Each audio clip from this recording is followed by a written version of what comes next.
a surplus, and our government engaged in 2 wars at the cost of more than $2 trillion, and then cut taxes for the wealthiest Americans. We're now being asked to pay for those wars. We now find that we lost money and lives and honor fighting the wrong war.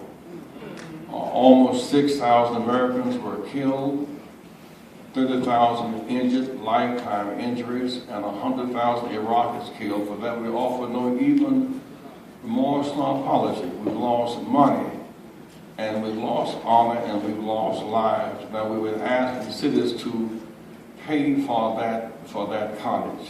Again, the governor, there's a crisis in Birmingham because the steel industry has collapsed and the coal mines in trouble. Does that mean the governor of Alabama can disenfranchise Birmingham, Alabama, after so much bloodshed in that city? When New York was in a crisis, Sister Watson, some years ago, Felix Royden came in as an emergency economic reconstruction manager, not to displace Mayor Koch, not to displace the City Council of New York, but worked with the mayor on a plan for economic reconstruction. When Europe was in trouble, they did not displace democracy. To protect the democracy, put together an economic reconstruction plan, 50-year loans at 2%, government secured. The issue the argument here is about long-term liability, not political disenfranchisement, not someone who comes in who is not known or not trusted and assigned to with the power to in effect neutralize or sit down the mayor and the city council and to end the labor contracts or renegotiate them and to sell off assets. This czar will have the authority to in fact sell off Bel as an asset. We'll have the authority to sell off downtown buildings to a few rich people. We'll have the power to sell 1,800 lots to east side Detroit. So as opposed to having a city council that's democratically elected and a mayor, you'll have a plantocracy, a plantationocracy,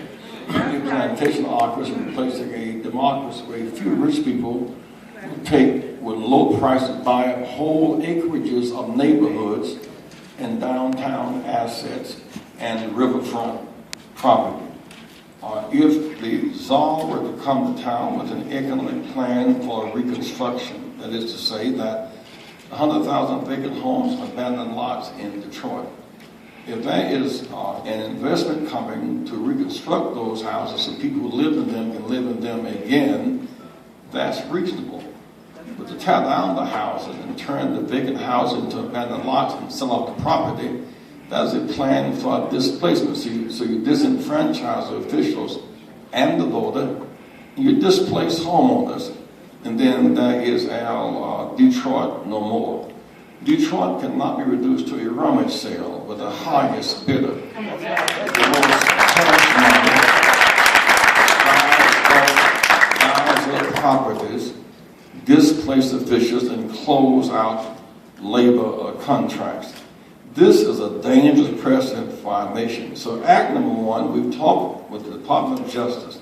There must be an emergency decree to stop the disenfranchisement of citizens.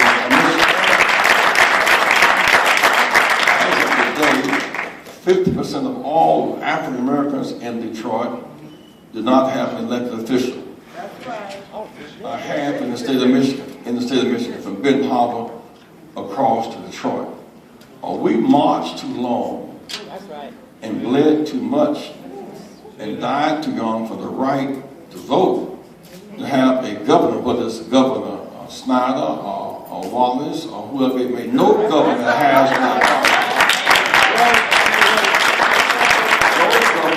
the power to take away the impact of our vote. That's why Congress ranking member and federal judiciary must move now. The Department of Justice must immediately intervene to protect the right to vote. we need is a plan for urban reconstruction.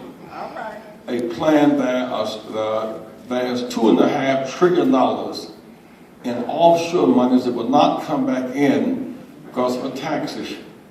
There's $2.5 trillion in the banks in Washington, New York. They've not figured out how to lend or invest it, and huge amounts of pension funds.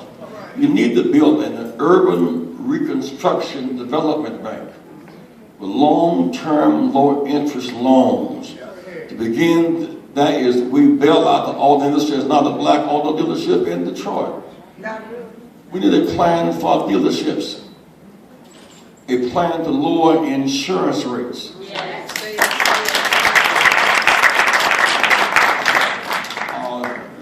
The lights are not out because of malfeasance on the part of elected officials, but some of them have the power to sell off the water and the lights and Bel Air, an international trade riverfront in Detroit, and lakefront in Manhattan.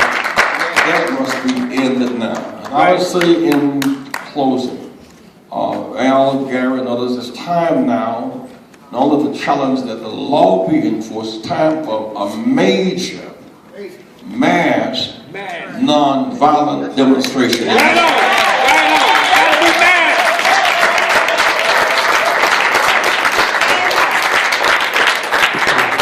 Comes to litigation, legislation, and demonstration.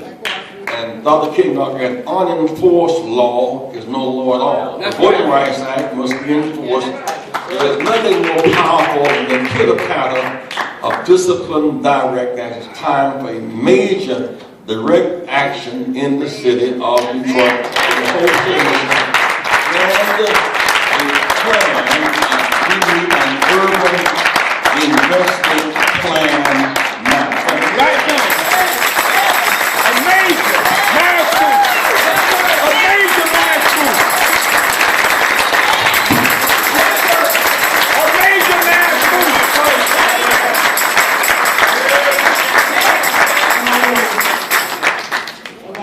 Reverend Jesse Jackson, the Honorable Martha G. Scott, Wayne County Commissioner. Good morning. It's indeed an honor and a privilege to be able to come up here and say a few words. I have lived through a financial manager, 3 of them. They started with Governor Engler, and they have continued. No good. And even before that time, when I was mayor over 20 years ago, we had a monitor who had to monitor. We had to pay for the monitor to bring our books to the state on a monthly basis. So they have been over these cities for a number of years. Hamtramck the same. Those are 2 cities that I represent. And along with Detroit, so I was not going to stand quietly by because I know I've been here. As the said, we lost our lights. We don't have any street lights. And the reason why we don't have the funding in that is because the state has refused to give the dollars back to the communities. It's a long-range plan. That's why I fought so long to get affordable home and car insurance. It's all a part of. If they can deplete your dollars and then take away, and you have the highest rates on everything. So it's a big plan. And it didn't just start yesterday. No, it didn't. It's been going on a long time. But we must come together and stop it. It's time to stop it. Yesterday, in our full board meeting, I had asked over a week ago for someone to draft me a resolution after I went to Lansing and saw that it was a 3-year contract and they only gave them 8 months on it. I said, oh, it's time to do something about this. But they refused to do so. My chair sent a messenger to me saying nobody will vote for it. Well, I asked my colleagues yesterday, I said, why won't you vote for it? They said, we didn't know anything about it. They didn't even draft it up first. But that doesn't stop me, because I have an attorney drafting one up now. They can vote it up or vote it down. They will never stop me. I'm from Reverend Jesse Jackson's hometown, South Carolina, and we're not going to stand for it. All right, thank you. Just say one thing. the voters voted against the emergency czar. 2.3 million people voted against the czar. That's right. But I tell you what, the lights are on in Iraq, lights on in Baghdad, lights on in Kabul, lights was coming in Detroit, Hamtramck, and Highland Park. We need an urban plan for reconstruction. Yes, we do. That's it. It is our pleasure to call upon the president of Michigan ASME Council 25, Al Garrett, and based on what Reverend Jesse Jackson has laid out, mass action, direct action, and leadership in the city to address this unconstitutional attack and assault on the city of Detroit. We would love to hear your response, Al Garrett. That's right. Well, thank you, councilperson. Happy to be here. I think it's somewhat ironic that we sit in the position we are in today, mainly caused by the same folks that caused the crisis in America. That the real issue in the city of Detroit is, hey, they've got what we've called debt. And the obligation to pay that debt has trumped the need to provide services to the citizens of the city of Detroit. And what we need, along with an urban plan, we need the federal government to look at municipal finance. That there is no reason that these slots of bonds that go in and day out to psych out the money out of municipalities should be allowed under the law in the United States of America. So that ought to be on our agenda as well. If you look at the emergency manager law, the primary purpose is to assure the banks that they'll get paid. Now, mind you, those are the same scoundrels that came in the city of Detroit, did the loan, exploited our folks with high interest, balloon payments, and now we've got vacant homes. And then they turn around and don't pay the property tax on the homes that they own in the city. And so the villain that we really got to deal with is the economics in America. That money ought not trump people nowhere, no place, and no how. And for being asked to stand with the president,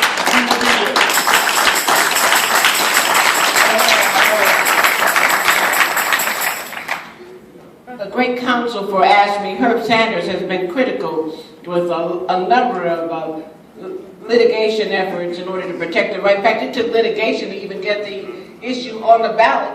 The referendum required legal experts to help stop those who were trying to thwart the actions of the right of citizens to even have redress on emergency manager on November 6th. Herb Sanders, please give us a word.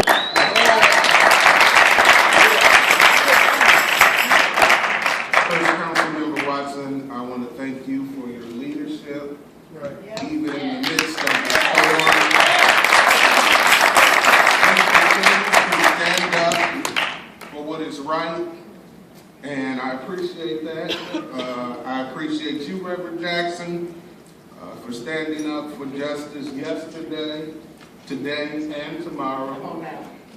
And I want to recognize my minister, Reverend Brian Allison, who's here in support of Church of New Covenant Baptist. He hadn't seen me in a while, so he needed to come and what I've been up to. I greatly appreciate your presence here. A couple of things I want to mention and note. I want to thank Reverend Jim Holly.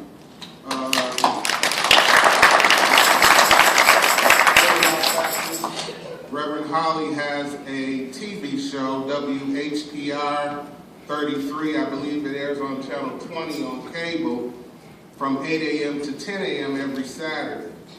And in support of the movement, he is relinquishing the last hour from 9 to 10 a.m. to me to host, to serve as a vessel of communication to the citizens of Detroit.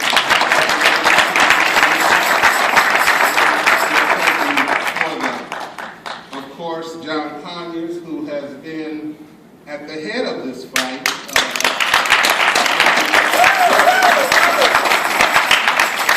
As you may recall, yes, John Conyers recently wrote a letter asking for federal government intervention but even back over a year ago, That's right. when we had the unjust PA4, which we repealed, he had called for a hearing. That's right. And we had gotten a report from the Judicial Commission as it relates to the unethical and unconstitutional nature of PA4, so we thank you for that. A couple of other things I want to mention. Many of you have been anxiously inquiring and awaiting what are we going to do collectively, those of us who sit here today, in terms of a legal challenge. And I'm happy to report that we will be filing a legal challenge next week.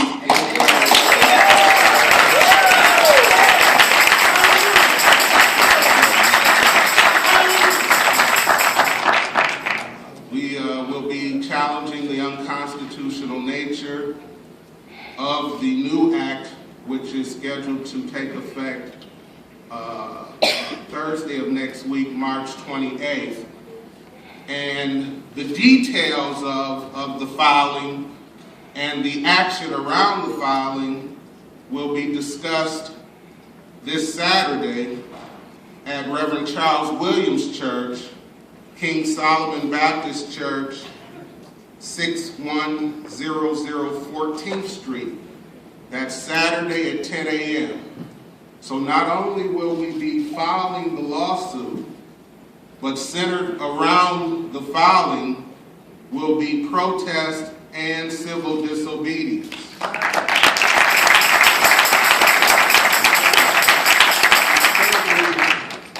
agree that we need and we seek federal intervention, but we must make our federal government do That's right. what they are supposed to do. That's right.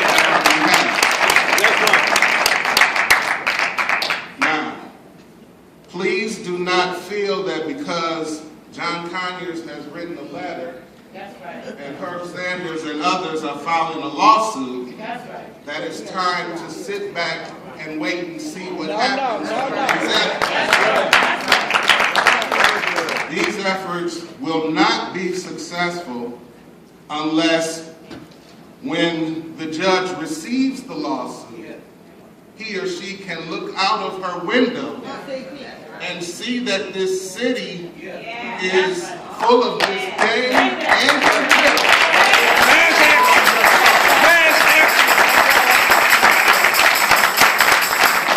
So we all have a role to play in that regard. As Reverend King once said, this is not the time to engage in cooling off. This is the time to engage in getting hot, heated, upset. It's time to take action. We can no longer, as we've been doing for over a year now, shake our finger and simply say, shame on you. The governor and Mr. Orr will be very content in being escorted through a crowd of us shaking our finger at him saying, shame on you. He don't care about that. It's time to take drastic measures.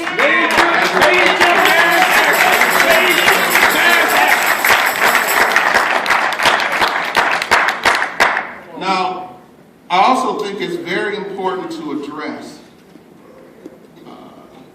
the naysayers and the misinformed who will often say to you, well, if we don't have an emergency manager, then how do we address the issues that the city faces?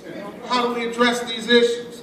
Well, I think that it's very important to understand how we got into the circumstance we are in order to know how to address that circumstance.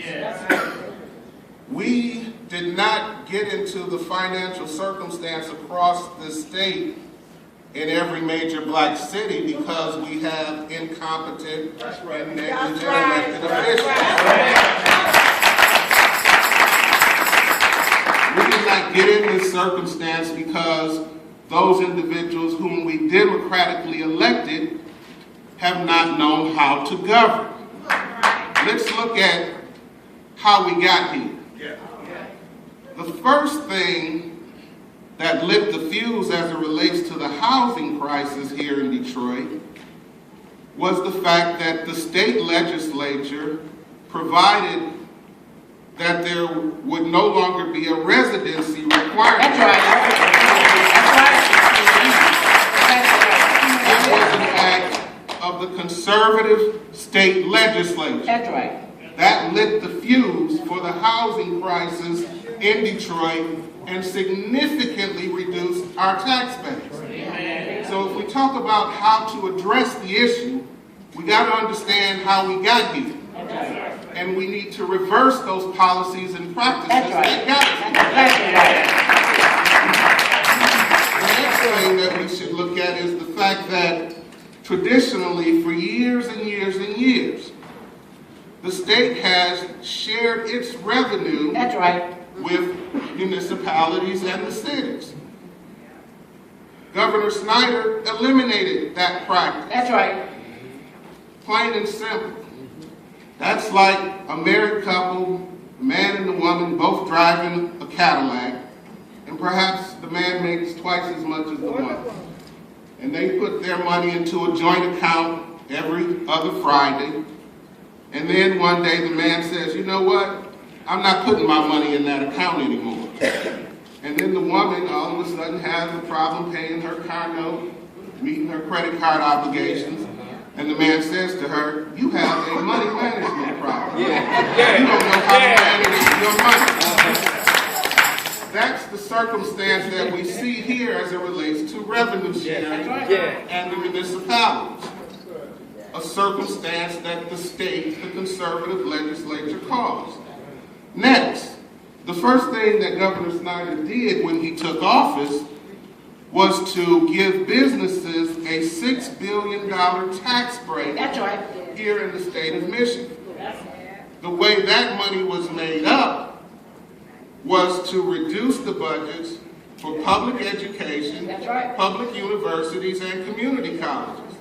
That is why our public schools are in the circumstance they're in today because of a policy or a practice implemented by the conservative legislature. So when we talk about what do we do other than an emergency manager, we reverse those policies and practices that got us into this circumstance. Additionally, we're all familiar with the term predatory lending as it relates to the housing crisis across this country. We've also had predatory lending as it relates to bonds and municipalities.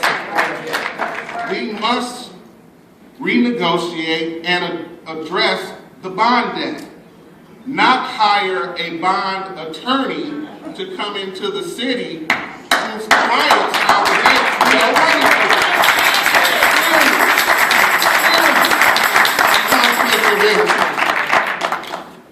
So I appreciate all of you, and I hope we all understand that we have work to do individually, and that work must involve sacrifice.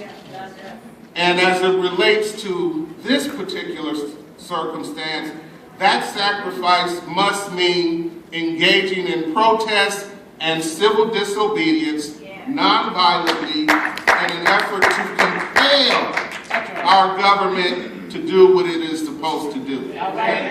Thank you, Reverend Sanders. And I want to acknowledge Reverend Jim Holly, who has already been acknowledged. Thank you for being here, Reverend Jim Holly. I want to give a final statement from a municipal legal expert in our midst, one who has been deeply engaged to try to protect the citizens of Detroit by just honoring the law. It's called the Charter of the City of Detroit, the one and only Crystal Crittenden. Thank you for being here.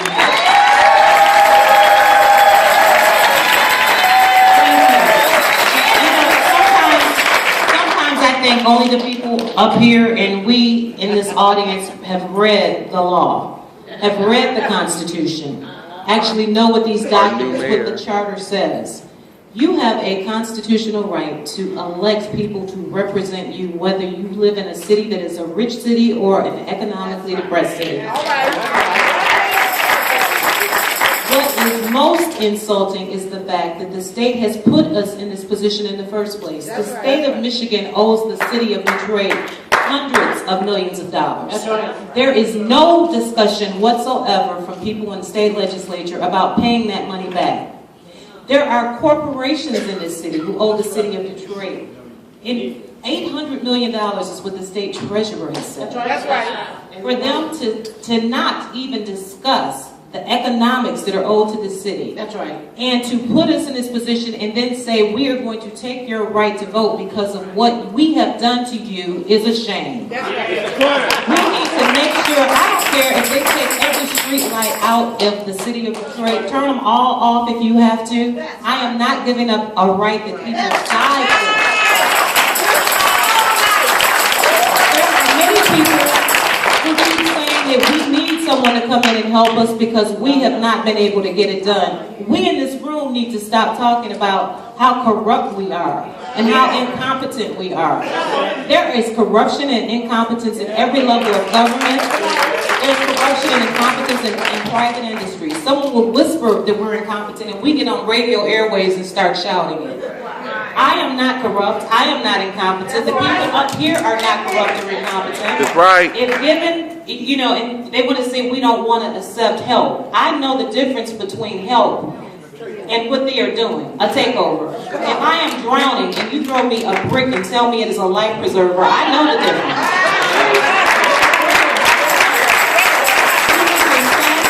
Demand that our government act in our best interest, whether you voted for this governor or not, he is our governor. We are not asking for a handout. We are asking for what is rightfully ours as residents not only of the city of Detroit, but of the state of Michigan.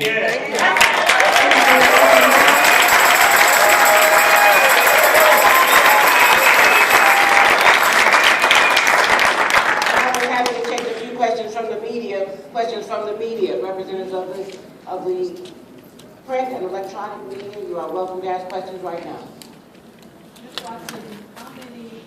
Please identify who you are and your... How many organizations are taking part in lawsuits that were filed? Mr. Sanders or Mike? It's a mic up. Go to the mic. Just moving to this.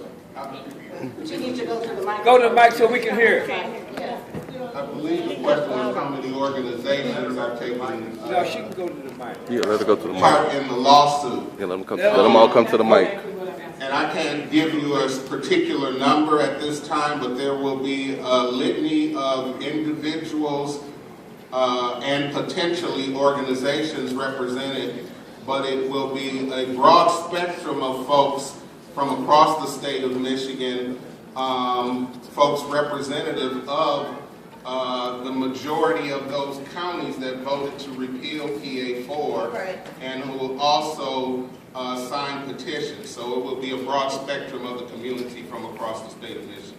I would think those persons, the 2.3 million who voted against the emergency law, will be willing to sign up to be part of that. That's right. I know Labor's part of it right now. Yes, correct. Matter of fact, hosting it, and the Rainbow Push is NAACP, so it's a broad cross section. Thank you. I want to acknowledge the Queen Mother Helen Moore.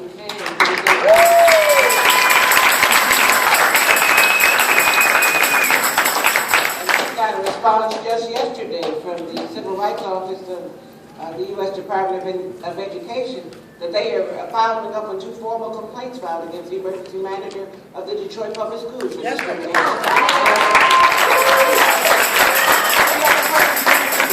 Question from the media. Karen Hudson Samuels, TellusDetroit.com. I just want to be clear on the legal action. Is it against the emergency manager law itself and/or the action taken by the governor at the end of last year to add in, to basically repeal the actions of the voters? So I just want to get, is it both of those, or what is the scope in detail? There will be a press conference next week as it relates to the details of the emergency, the challenge that we are bringing legally.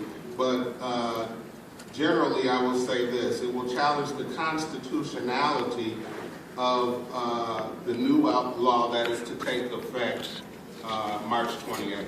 But we will have more detail as it relates to that and a press conference next week. Let me also say that there's a voting rights protection issue here which the Department of Justice must address.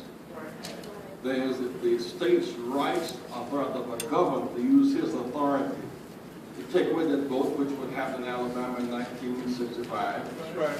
The third issue of the need for a plan for urban reconstruction, which even if you get the vote back and there's nothing to vote on, you just vote in a circle. So we need those three issues. One is the Department of Justice must act to protect the right to vote. And secondly, the impact of a state's rights, government using its authority to disenfranchise people who just happen to be Black and Democrats and labor-oriented people. Just happen to be.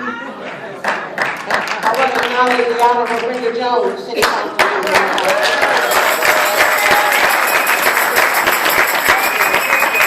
I want to acknowledge Reverend D. Alexander Bullock.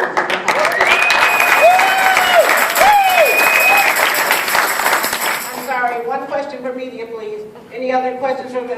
Yeah, Kirk Elliott, Metro Times. I was wondering if you have a date set for when you plan to take the first mass protest? Not yet. Soon. I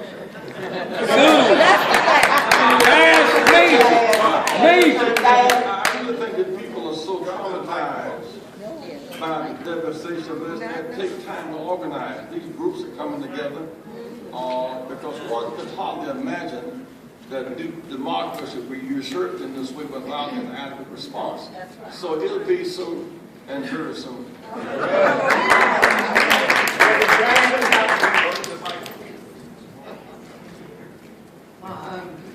Good morning, good afternoon, good morning. I've been so busy with all of this.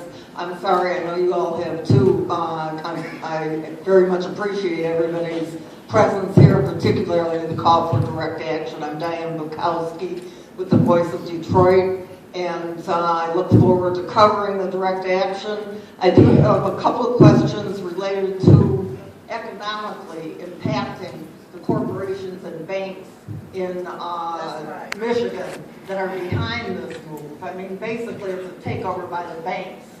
And one of those ways that I was wondering if it's being considered by anybody in the coalition, is a boycott of Michigan businesses. This was raised when Troy Davis was executed in Georgia, that Georgia should have a boycott of their businesses.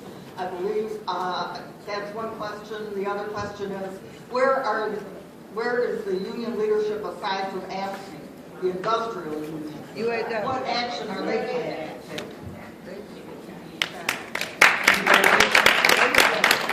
Well, that is a question that we will go into immediately, building up our labor support. Remember, the labor movement got its legs in Detroit when we organized the automobile industry. So we can't let that go by. Now, in addition, we are going to see the Attorney General of the United States, and we're going to arrange it with Reverend Jesse Jackson's schedule, Ms. Watson, so that all of us, so that we can meet and put these several issues on the table. We've written Eric Holder. Now we want to meet with him, and let's get down to business.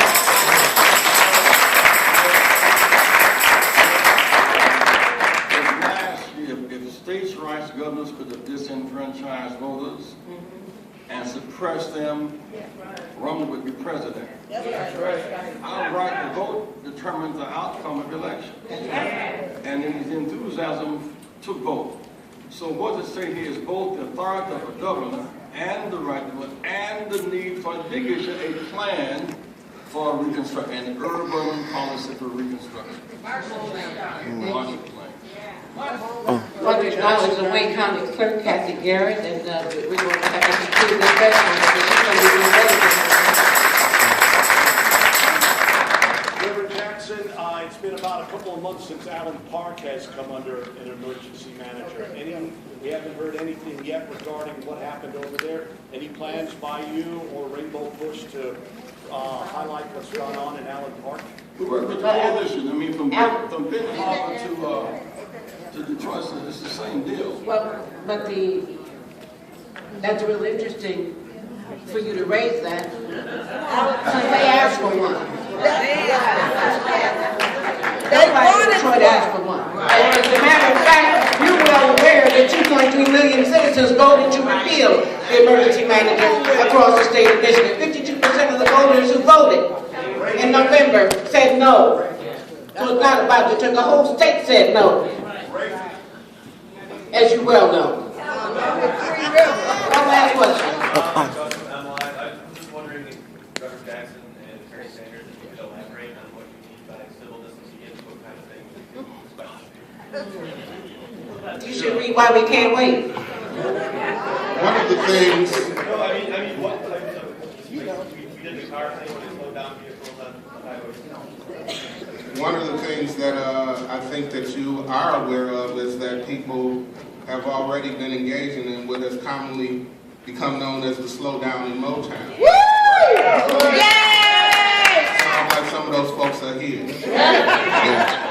And individuals have decided that in order to effectuate change, there is probably a need to affect commerce and to affect pocketbooks. That's right. That's right. Individuals have sacrificed by slowing down on interstate freeways and getting tickets for driving too slow in protest against this unjust law. So that's one of the forms of civil disobedience that individuals have already engaged in. But as I indicated, this Saturday there will be a major meeting that will be orchestrating other forms of protest and civil disobedience. May I say in closing, don't confuse tactics and principles. That's all the message. Our right to vote has been undermined. Government do not have the states' rights authority to disenfranchise democracies and need a plan for urban economic reconstruction. Those are the principal issues. Now, I am convinced a major mass demonstration amounts to mass education when people believe again. That's right. That's right. People have lost self-confidence. They believe that there are giants in the land. We have the power to overcome these giants. And the reason why I was involved in Chicago, because this is a national crisis. If the governor of Michigan can do this, why can't the governor of Alabama do it? The governor of Mississippi, they're passing these anti-Bloomberg laws about sugar and gun. These right-wing pro-gun rights governments, they can start taking over Democratic cities all across the country. It must be stopped in Michigan.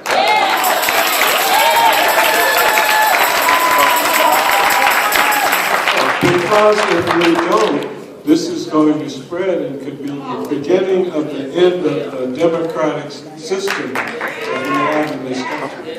That's why it's so important. Thank you all very much. Thank you very much. Thank you to all the participants. Thank you, Reverend Jackson.